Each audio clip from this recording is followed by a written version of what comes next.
How old is too old when it comes to people representing us in Washington?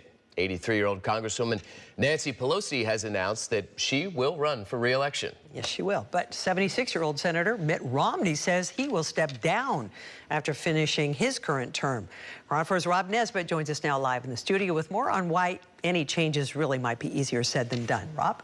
Gran and Vicky, the U.S. Constitution is what makes it difficult, saying nothing about aging out of politics or a decline in health. Both are up to the politician to decide for themselves. Frankly, it's time for a new generation of leaders.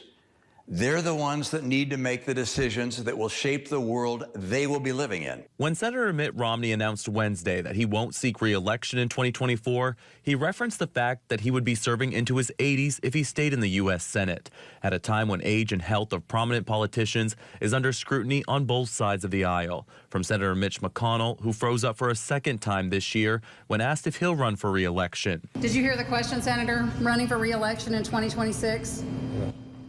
To Senator Dianne Feinstein, who had a 3-month absence from the Senate after coming down with shingles. The 90-year-old returned to her duties, but not without moments of confusion. Yeah, just say aye. Okay, just aye. Aye.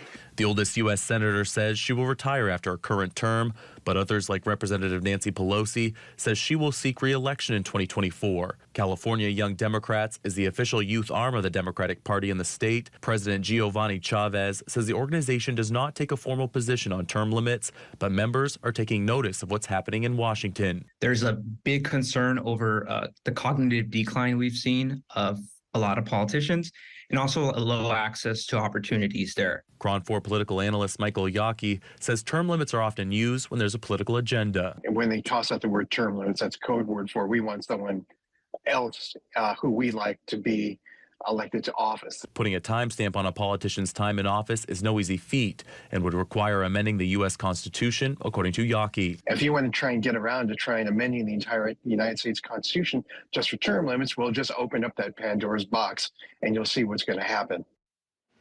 The Constitution does not care about old age, but it does have something to say about youth. You have to be over the age of 25 to be a member of Congress, at least 30 years old for the U.S. Senate, and 35 years old to run for president. Gran Vicky, of course, President Biden is the oldest person to hold the office of president at 80 years old currently. Yeah, isn't there like the 25th Amendment, my producer is telling me, just specifically for the president on his mental competency or hers, so. That would be one way out for that office, not necessarily for representatives or U.S. senators, but then the again, highest seat. Maybe age is just a number. That's true. It's so hard because people age differently. Mentally, you know, you can be 70 and not all the way there cognitively, and you could be 90 and sharp as a so it's true. It's hard, but it's certainly in the news a lot more now, especially with all these aging people in Congress. And people get very offended either way, for sure.